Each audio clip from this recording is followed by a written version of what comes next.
สบายดีหมู่เพื่อนเบิดทุกคนเนาะมาพบกับข้าพเจ้าอีกเนาะมื้อนี้ข้าพเจ้าจะมานำเสนอเกี่ยวกับบทฝึกหัดตัวที่4เนาะข้าพเจ้าอัดไป3คลิปวิดีโอเนาะข้าพเจ้าหวังว่าทุกคนที่เบิ่งคลิปวิดีโอของข้าพเจ้าบ่ได้บทเรียนหลายก็น้อยนะข้าพเจ้าเชื่อแน่ว่าบางคนเขาเจ้ารู้แล้วเนาะเขาเจ้าบ่จำเป็นเข้ามาเบิ่งแต่ส่วนบางคนที่เขาเจ้ายังบ่ทันมีพื้นฐานและความรู้เกี่ยวกับ Excel เนาะ ในการคิดไล่แม่นหยังการเสี่ยงพ้องการจัดตัวหนังสือตามหลวงต่างการใส่สกุลเงินกีบบ่การรวมรายจ่ายต่างๆน่าจะยังบ่ทันเข้าใจเนาะฉะนั้นข้าเจ้าจะนำมาแบ่งปันความรู้เล็กๆน้อยๆเกี่ยวกับการนำใช้ Excel เนาะเป็นแนวใดเรามาเบิ่งกันเลยเนาะนี่เป็นบรรทัดตัวที่4เนาะมื้อนี้ข้าพเจ้านำมาเสนอก็คือจัดตารางจำนวนรายจ่ายซื้ออุปกรณ์ประกอบการเรียนให้นักศึกษาที่ได้ทุนการศึกษาเนาะ ห้องนี้เป็นลำดับห้องนี้เป็นรายจ่ายจำนวนรู้น้อยราคารวมเป็นรายจ่ายเนาะหลักๆในมื้อนี้ข้าพเจ้าจะมาเชื่อมโครงเนาะ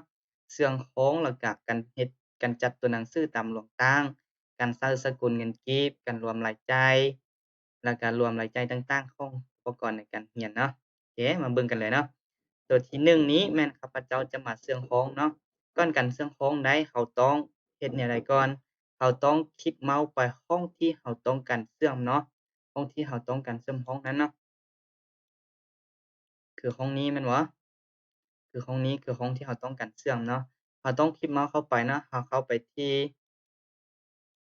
Manage Cell ตัวนี้เนาะ Manage Cell ตัวนี้มันจะเชื่อมห้องให้เราเลยเนาะแต่สมมุติถ้าตอนทำ It นะเป็นแบบนี้เนาะตรงนี้จะบ่มีตัดตารางเนาะข้าพเจ้าทราบว่ามันจะบ่มีตัดตารางแต่ข้าพเจ้าอยากจะเฮ็ดให้มันมีตัดตารางข้าพเจ้าจะเฮ็ดแนวใดเนาะ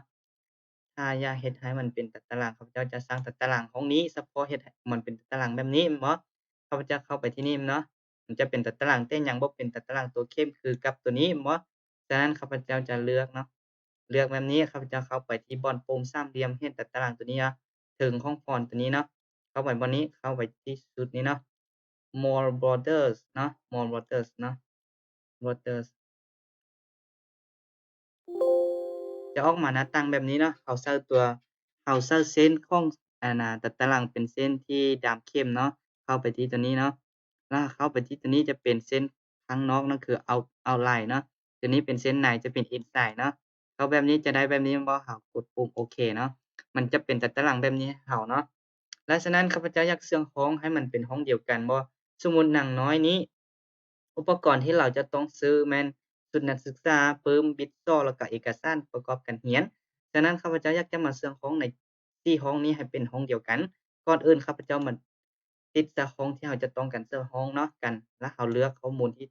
เราเชื่อมห้องเนาะเลือกห้องที่เราจะต้องการเชื่อมเราเข้าไปที่ Merge Center ตัวนี้เนาะเข้าไปปุ่มสามเหลี่ยมตัวนี้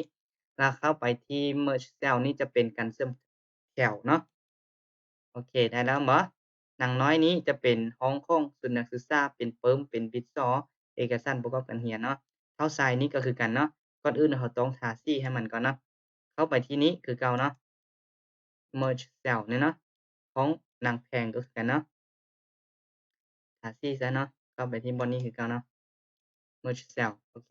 กันเชื่อมห้องได้แล้วต่อไปคืออยากเฮ็ดตัวหนังสืออยู่ห้องนี้บ่ให้เป็นตัวหนังสือหลวงตางบ่ก่อนอื่นแม่นเราต้องเข้าไปที่ห้องที่เราต้องการเฮ็ดเป็นตัวหนังสือหลวงตางบ่แม่นว่าเราเขียนแล้วเราอยากให้มันตั้งมันตั้งบ่แม่นเนาะเราต้องเข้าไปบ่อนที่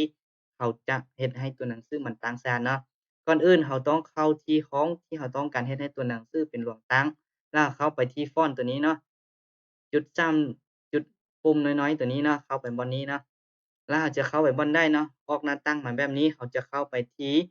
Element เนาะ Element ตัวนี้มันเห็นบ่เห็นตัวนี้เนาะเห็นปุ่มตัวนี้น่าจะเป็นมุมตามแกน x เนาะแกน y คือตั้งฉากแกน x ก็คือแกนนอนเนาะจะเป็นมุม30มุม45มุม60บ่มุม90เนาะแต่หลวงตั้งต้องเป็นมุม90แน่นอนเนาะเราติ๊กเครื่องหมายตัวนี้ให้เป็นหลวงตั้งแบบนี้เนาะ Test ตัวนี้เนาะ แล้วเรามากดปุ่มโอเคนะตัวนี้จะเป็นรวมตั้งทันทีเลยเนาะเป็นรวมตั้งทันทีเลยฉะนั้นตัวห้องต่อไปเราต้องการเฮ็ดคือเก่าบ่เฮ็ดคือเก่าก็ได้แต่เราต้องการเชื่อมทั้งหมดนี้ให้เป็นรวมตั้งเนาะเราก่อนอื่นเราต้องทาสีซะเนาะทาสีใส่ทุกห้องที่เราจะต้องการเฮ็ดตัวหนังสือเป็นรวมตั้งเข้าไปบ่อนนี้คือเก่าเนาะเข้าไปที่ Element แล้วเราก็ ดึงตัวนี้จนฮอดตั้งซ่านเนาะมุม90นะเขาจะบอกให้เราเนาะเป็นรวงตั้งแบบนี้แล้วก็อีกสำคัญอีกอย่างหนึ่งก็คือสมมุติเวลาเราพิมพ์เอกสารเข้าไปเนาะแล้ว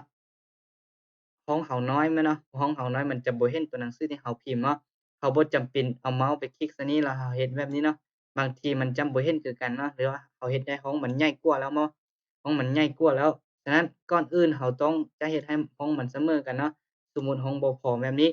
ก่อนอื่นเราต้องเอาเมาส์ไปติ๊กใส่แถวของหรือว่าเครื่องกลางของ2คอลัมน์นั้นเนาะจะเป็นคอลัมน์ K เนี่ยกับคอลัมน์ L เนาะจะเป็นเครื่องกลางของตัวนี้เนาะเราเมาส์ไปคลิกตัวนี้ไม้บวกตัวนี้ให้เห็นไม้บวกสีดำๆตัวนี้เนาะคลิกเมาส์เบิ่งใส่2บัดซ้อนกันเนาะมันจะออกมาออโตให้เราเลยเนาะว่าเราต้องการขนาดตัวหนังสือเราเขียนฮอดไซซ์มันจะเพิ่มให้เราเลยเนาะโอเคของต่อไปก็คือการใช้สกุลเงินกีบเนาะการใช้สกุลเงินกีบถ้าหากว่าเราบ่ใช้สกุลเงินกีบตามที่ข้าพเจ้าได้สอนคลิปวิดีโอตอนที่1ไปฉะนั้นเราจะคิดรายมันบ่ออกเนาะ ตัวนี้สมมุติ3ชุดเนาะชุดหนึ่ง350,000กีบฉะนั้นข้าพเจ้าลองพิมพ์ซึ่งเบิ่งข้าพเจ้าจะคิดไล่ว่ามันออกหรือบ่เนาะข้าพเจ้าลองพิมพ์เนาะพิมพ์คำว่ากีบเนาะกีบใส่เนาะ ลองคิดไล่เบิ่งว่าถูกหรือผิดเนาะการรวมรายจ่ายตัวนี้เด้การคำนวณแบบได้เนาะการรวมรายจ่ายก็คือเราก็มาศึกษาหรือว่าเรามาสังเกตเบิ่งว่าชุดหนึ่ง350,000กีบแต่ถ้าหากว่า3ชุดจะถูกเท่าใดเนาะถ้า3ชุดจะเอา3ไปคูณใส่350,000กีบนี้เนาะโอเคก่อนอื่นเราจะคูณได้เราต้องพิมพ์เครื่องหมายเท่ากับทุกเทื่อเนาะพิมพ์เครื่องหมายเท่ากับแล้วเราเอามาไปติดใส่ห้องที่เราจะต้องคำนวณก็คือห้องจำนวนนี้เนาะ3ชุดนี้เนาะ ก็คือคอลัมน์ C คอลัมน์ L เนาะแถวที่4เนาะโอเคคูณก็คือเราพิมพ์เครื่องหมายเดาอยู่หน้าแป้นพิมพ์เนาะแล้วไปติ๊กใส่ห้องราคาตัวนี้ก็คือราคาเนาะ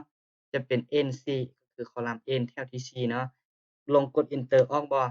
ออกเนาะ values ตัวนี้จะเป็นการกำหนดบ่ได้หรือว่าบ่สามารถอ่านค่าได้เนาะ values ตัวนี้เนาะฉะนั้นถ้าเราพิมพ์เครื่องหมายเท่ากับเข้าไปมันจะเราพิมพ์เครื่องหมายกีบเข้าไปเราพิมพ์สกุลเงินกีบเข้าไปมันจะบ่ถูกเราคำนวณบ่ถูกเนาะฉะนั้นเราต้องเข้าไปที่บ่อนจะต้องใช้สกุลเงินกีบแม่นบ่ฉะนั้นถ้าสมมุติข้าพเจ้าลบเงินกีบออก ไปติ๊กใส่ห้องนี้ออกบ่คำตอบออกมาแล้วแม่นบ่ถ้าเราใช้สกุลเงินกีบเด้เราไปใช้แบบออโตหรือว่าเราใช้ตามที่ Excel กำหนดให้ก็คือเราเข้าไปที่ปุ่มนี้ก็ได้หรือปุ่มนี้ก็ได้เนาะ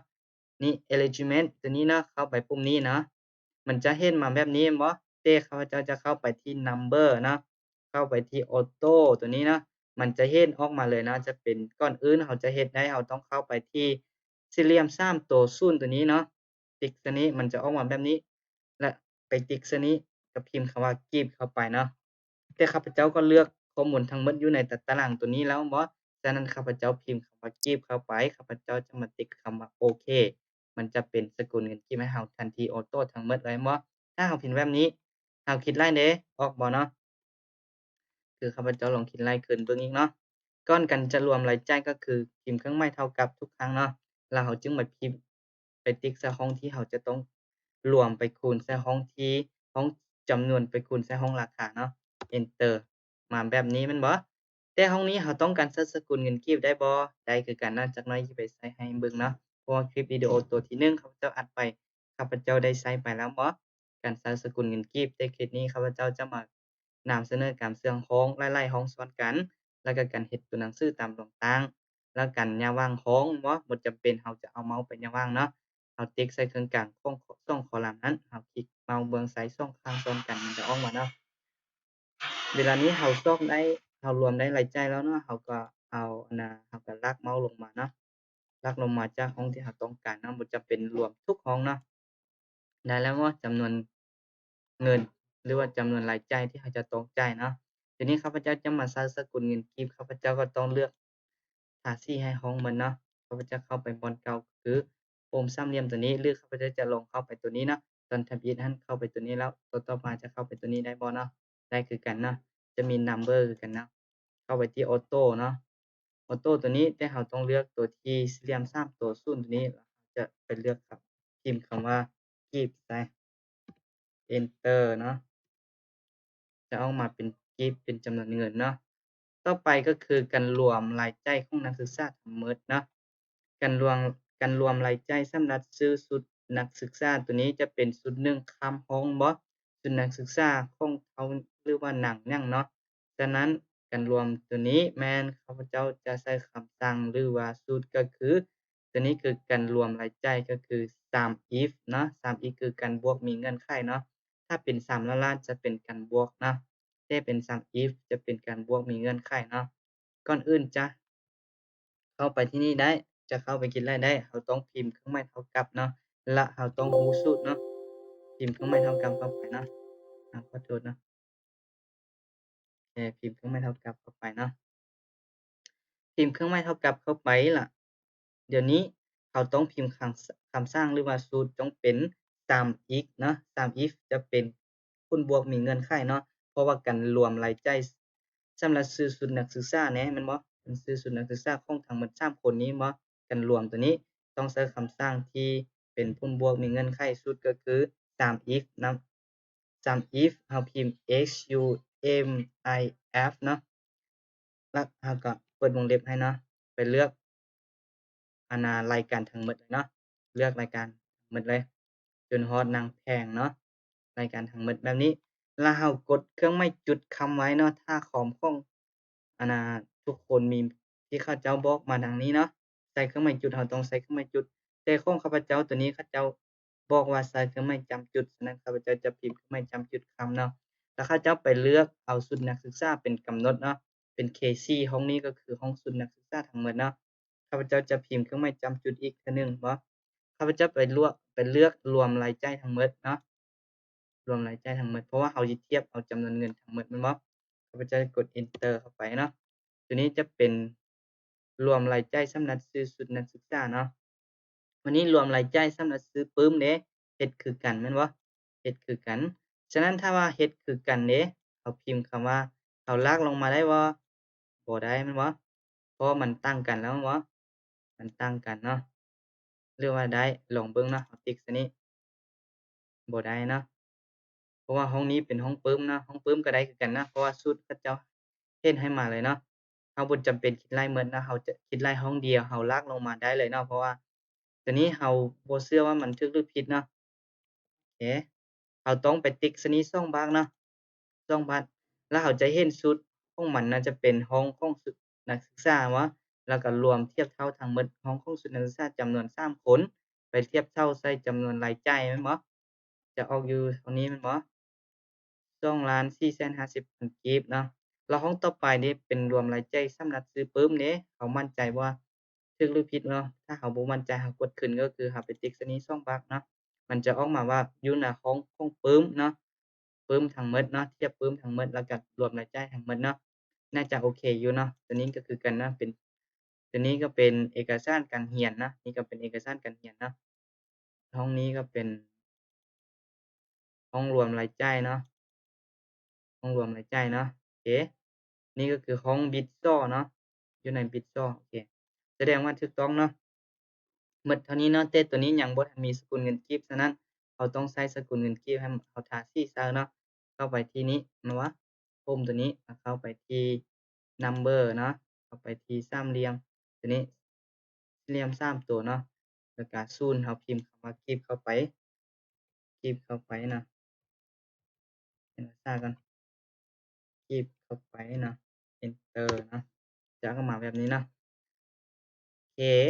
ชุดวิดีโอตัวนี้หรือว่าบทความตัวที่4มันจะหมดเท่านี้เนาะหลักๆก็คือให้ชื่อสูตรเนาะชื่อสูตรกันรวมทั้งหมดก็คือกันรวม